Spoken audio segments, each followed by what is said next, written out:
Kesalahan yang ke-10, menunda sholat dari waktunya, seperti sholat isya karena memakai make up atau cat kuku ketika keluar dari rumah dan terlambat pulang ke rumah. Ini juga menyebabkan tidur tertunda. Selanjutnya terkadang ia tidak sholat subuh kecuali setelah selesai terbit matahari. Ini merupakan sifat-sifat orang munafik. Nabi SAW bersabda, innahu atani laylata atiyan wa innahuma ba'athani wa innahuma qala li intaliq wa inni intalaqtu ma'ahuma wa inna atayna ala rajulin muttaji'in wa rajulin qa'imin ala ra'sihi biyadihi sakhra wa idha huwa yahwi bis sakhrati li ra'sihi fayathlubu ra'suhu فيتدهده الحجر ها هنا فيتبع الحجر فيأخذه فلا يرجع إليه حتى يصبح رأسه كما كان ثم يعود عليه فيفعل به مثل ما فعل به المرة الأولى قال قلت لهما سبحان الله ما هذان قال لي أما إنا سنخبرك أما الرجل الأول الذي أتيت عليه يثلج رأسه بالحجر فإنه الرجل يأخذ القرآن فيرفضه وينام عن الصلاة المكتوبة. Sesungguhnya telah datang kata Nabi SAW 2 orang malaikat kepadaku tadi malam. Pada saat kejadian itu Nabi sampaikan SAW, keduanya menyuruhku bangkit, bangun dari tempat tidur, dan keduanya mengatakan kepadaku, pergilah, saya ikut bersama kami. Aku pun pergi bersama keduanya. Lalu aku tiba pada seorang laki-laki yang berbaring dan laki-laki lainnya berdiri di dekat kepalanya. Jadi ada orang tidur, di atas kepalanya laki-laki yang lain. Laki-laki tidur yang satu di atas kepala. Dan laki-laki di atas kepala itu memegang batu yang besar. Tiba-tiba ia melemparkan batu itu kepada orang yang sedang baring tadi, sehingga membuat kepalanya hancur berkeping-keping. Lalu batu itu membuatnya tergelincir ke sana atau ke sini. Maksudnya batu itu tergelincir, ya, karena kena kepala orang itu hancur dan tergelincir batunya. Lalu orang yang berdiri di atas kepala tadi mencari batu itu dan mengambilnya.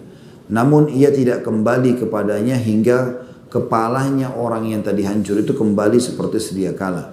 Kemudian ia kembali lagi kepadanya dan melakukan sebagaimana yang dilakukan pada pertama kalinya. Lalu kata Nabi SAW, aku katakan kepada keduanya, subhanallah, maha suci Allah, siapakah orang ini? Keduanya mengatakan kepadaku, aku akan menyampaikan kepadamu. Adapun yang orang pertama yang kamu datangi yang memecahkan kepalanya dengan batu adalah orang yang mengambil Al-Quran lalu ia menolaknya dan tidur dengan meninggalkan sholat fardu. Jadi maksudnya di sini penulis ingin titik beratkan ada kelalaian yang terjadi dalam rukun Islam. Kita bicara masalah sholat, rukun Islam yang kedua, yaitu suka menunda waktu sholat. Ini yang paling sering terjadi. Karena dikasih keringanan wanita sholat di rumah, maka lebih santai, ya kan? Suka nunda-nunda. Makanya kami sarankan ibu-ibu terutama, begitu azan, tutup semua aktivitas. Azan langsung sholat. Coba rasakan setelah itu. Seperti ada beban berat yang lepas dari punggung kita, dari pundak kita. Sudah selesai sholat. Dan memang Allah Subhanahu wa ta'ala termasuk amal yang paling ia cintai adalah sholat di awal waktunya. Waktu ditanya kepada Nabi SAW dalam hadis Bukhari oleh seorang sahabat, amal apa yang paling Allah cintai? Kata Nabi SAW, as-salatu ala waktiha. Sholat tepat waktunya. On time. Dan ini tentu lebih besar pahalanya. Sampai kalau ibu-ibu masuk ke masjid misalnya, mau sholat berjamaah, pas dapat misal duhur tahiyat terakhir. Kita takbir duduk itu lebih afdal daripada tunggu jemaah kedua. Karena makin dekat dengan awal waktu makin besar pahalanya. Makanya jangan tunda-tunda. Jangan tunda-tunda. Apalagi kita tidak tahu mungkin meninggal. Atau mungkin misal waktu isya panjang, ibu belum datang haid. Sudah nanti jam 10 malam saya sholat. Pas jam 10 malam haid. Memang gak berdosa. Tapi kalau dia meninggal di masa haidnya, semestinya dia bisa dapat pahala sholat isya, tapi dia nggak dapat. Hanya karena menundanya saja. Kenapa harus menunda? Ya, ini harus diperhatikan tentunya, tidak boleh main-main soal ini. Kalau ada orang sengaja meninggalkan sholat 5 waktu, padahal Allah sudah berikan dia sudah hafal Al-Fatihah, dia hafal Inna Atayna, dia hafal Wal Asr, surah pendek. Kalau dia tidur sengaja nggak sholat, maka dia kena hukuman hadits Bukhari tadi. Hari kiamat. Ini bukan hari kiamat ya. Ini sebenarnya diceritakan oleh para ulama adalah kisah tentang alam barzah di kuburan. Dia akan ditidurkan, akan ada orang yang Allah datangkan pegang batu besar menghantam kepalanya. Hancur, batu itu dilinding. Dia pergi ambil batu itu lalu dia kembali lagi, ternyata orang yang pertama hancur kepalanya sudah utuh. Nah yang hancur kepalanya ini adalah orang yang sengaja meninggalkan sholat fardu tadi. Padahal Allah sudah kasih dia ilmu, dia tahu caranya. Dia hafal dan Allah tidak pernah tuntut kita untuk memiliki hafalan yang banyak untuk sholat. Jadi walaupun kita tiap hari sholat duhur, asar, maghrib, dari subuh sampai isya semuanya rakaat pertama Inna Atayna, rakaat kedua Wal Asr boleh. Asal jangan Inna Atayna di 2 rakaat dua-duanya. Surahnya harus diganti gitu kan. Jadi sangat mudah, tidak ada yang sulit. Lalu kenapa menundanya? Nah, apapun alasannya, termasuk acara-acara, dahulukan hak Allah Subhanahu Wa Taala. Bagi acara dimanapun, bagi pesta, bagi apa, acara perkawinan, acara undangan keluarga, pamit sebentar sholat. Bahkan insya Allah dihormati kok. Ya. Saya mau pamit sholat dulu ya, masih disediakan sejadah, sholat 5 menit. Ya, apalagi orang kita nggak usah diajarin cepatnya sholat. Ada perlombaan kita termasuk dapat juara. Dan kalau ada orang yang menjaga sholat, terutama wanita di sini kita bahas kena masalah wanita, sholat 5 waktu dia langsung kerjakan, itu salah satu kunci masuk surganya. Itu yang dikatakan di sini di halaman 28. Setelah hadits Bukhari kata penulis, ini saudari-saudariku bagi siapa yang menunda sholat dan tidur dengan meninggalkannya. Maksudnya tadi dilempari batu kepalanya ya, sampai hancur lalu utuhkan lagi, begitu terus sampai hari kiamat. Lantas bagaimana halnya dengan orang yang tidak melakukan sholat?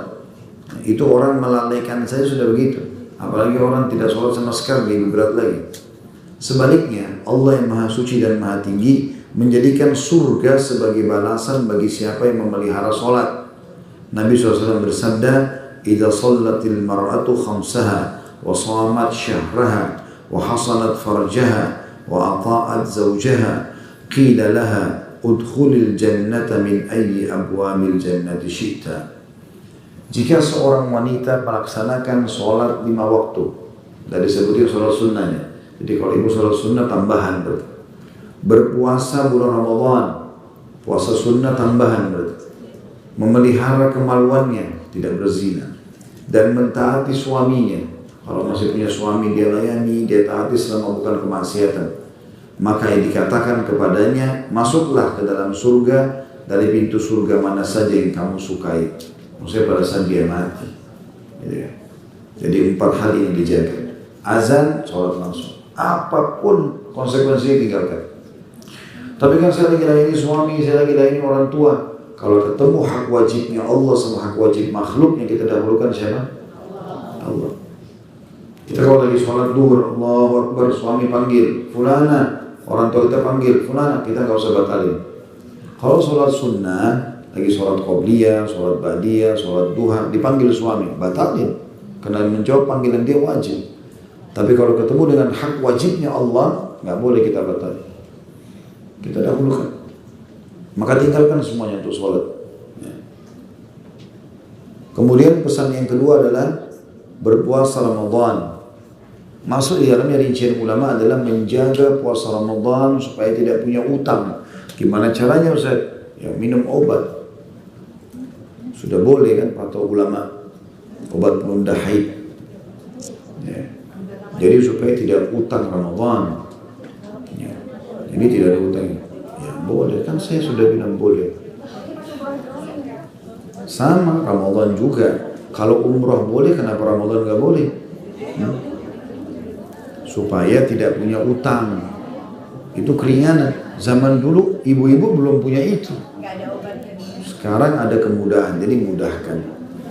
Masuk dalamnya, kalaupun tidak minum obat penunda haid, maka tidak menunda membayar utang Ramadan. Habis lebaran, sehari 2 hari, anggaplah seminggu, ketupatnya soalnya masih banyak. Habis itu puasa. bayar utangnya 3 hari, ini 11 bulan ke depan, 10 bulan baru bayar. Ada seorang ibu di pengajian begitu tanya saya, Ustaz, apa yang harus saya lakukan? Saya punya utang Ramadan 2 minggu. Ini 3 hari lagi mau masuk Ramadan. Apa yang saya harus lakukan? Saya jawab, kesian Ustaz kadang-kadang. Karena pesawat sudah patah sayapnya, Ustaz selamatin. Mana ibu 11 bulan kelalu ini? Sekarang sudah kepepet baru tanya Ustaz, apa boleh jawab? Ya sudah, puasa 2 hari itu, tidak boleh puasa 3 hari ya. Karena hari syak, hari keraguan, masuk Ramadan atau tidak, hari terakhir Syaban nggak boleh puasa. Udah tinggal 2 hari. Ya sisanya kalau 14 hari itu kan 12 hari nanti dibayar habis Idul Fitri. Tapi harus diikuti dengan taubat, nggak boleh. 11 bulan kemana aja. Nggak boleh. Dan itu kalau kita meninggal punya utang, walinya, ahli warisnya harus bayarkan. Ya kalau anak-anaknya tahu, atau anak-anaknya mau puasakan, kalau enggak, banyak orang begitu. Makanya contoh misalnya masalah harta juga begitu. Banyak orang tumpuk-tumpuk harta, dia pikir nanti ahli warisnya akan beramal buat dia. Belum tentu. Selama hidup beramal lah. Jangan tunggu. Mereka juga punya kebutuhan pada saat kita sudah meninggal gitu kan. Nah, kita yang beramal, kita yang bangun masjid, kita yang bangun anak yatim, rumah anak yatim dan segala macam. Makanya Nabi SAW mengatakan, siapa yang lebih suka hartanya, dia kelola atau ahli waris atau ahli waris yang kelola hartanya. Kata para sahabat, ya Rasulullah, kami pasti lebih suka kalau kami kelola harta kami. Kata Nabi SAW, yang kau infakkan selama kau hidup, itu hartamu yang sebenarnya. Yang kau tinggalkan pada saat kau meninggal karena kau tidak sedekah, itu adalah harta ahli waris. Allahu a'lam mereka sedekah atau tidak. Jadi nggak boleh nunda gitu. Ya. Jadi ini pesan yang kedua, Ramadan nggak boleh tunda pembayaran utangnya atau usahakan tidak punya utang. Ya. Saya kan menyusui Ustaz, saya hamil, coba dulu sahur yang cukup, ya, buka puasa yang cukup. Kalau tidak bisa batal. Tapi kalau enggak bisa. Istri saya waktu hamil, dia tanya saya gimana? Saya motivasi, coba sahur yang cukup, minum vitamin, minum susu segala macam. Coba puasa. Masya Allah sebulan Ramadan full puasa. Gak ada kendala, gak ada masalah. Anak-anaknya sehat juga gitu.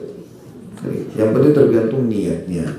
Innamal a'malu binniyat. Kalau selalu lemahkan diri, kayaknya saya nggak bisa. Kayaknya saya lemah. Jadi niatnya memang sudah setengah-setengah. Ini kalau sahur luar biasa, sampai perutnya kembung karena minum air sekian liter. Karena ketakutan sendiri, nanti saya haus. Sugesti dia, jam 11 sebentar kayaknya saya haus nih. Haus benar. Kalau niatnya benar, segelas air pun, bahkan tidak sahur pun, kalau niat benar, pas maghrib minum air kenyang. Niatnya baik, kan sugestinya baik. Seperti itulah. Pesan yang ketiga, di sini memelihara kemaluannya. Jadi kalau sudah ada suami, ke suami saja, biar laki-laki yang datang seperti matahari, lupakan. Ya, tidak ada lagi, sudah selesai. Gak boleh tergoda. Kalau sudah mulai tergoda, kembali ke dia, sama aja. Judulnya yang beda, apa? Pacingnya yang beda, judulnya sama. Laki-laki. Sama saja, ini putih, ini gagah, ini jelek, sama. Ujungnya sama. Jadi kan Nabi bilang, kalau seseorang di antara kalian keluar dari rumahnya, tergoda syahwatnya, kembali kepada pasangannya. Karena dia punya apa yang dimiliki oleh orang itu. Sama kemaluannya ujung-ujungnya. Nah, itu. Jadi cuma casing. Syaitan goda kita di casing. Akhirnya setelah didapatkan pun, sama. Jenuh juga, manusia jenuh. Kan gitu. Maka syukuri yang ada. Jadi dengan cara itu kita memelihara kemaluan. Begitu juga dengan janda, duda. Dan juga dalam syariat tidak boleh tinggal. Nikah saja. Ya, selama masih ada peluang menikah. Tapi kan masa lalu saya ada masalah gini-gini. Sudah itu masalah berdoa sama Allah. Minta diperbaiki. Kata Abdullah bin Mas'ud radhiyallahu anhu, kalau saya tahu umur saya tinggal 10 hari. 10 hari lagi mati. Maka saya tidak akan lewatkan malam-malam saya kecuali punya seorang istri yang mendampingi saya. Punya pasangan gitu. Selama memang Allah masih mudahkan gitu. Tapi memang ada hal-hal yang harus digarisbawahi ya. Kalau kita punya masa lalu kita yang salah, segera bertobat kepada Allah. Minta maaf sama mantan orang, suami atau mantan istri lo. Kemudian mulai rumah tangga baru. Karena memang konsekuensinya kalau kita pernah buat kezaliman sama dia, bisa saja kita dizalimi dengan pasangan yang sekarang gitu kan.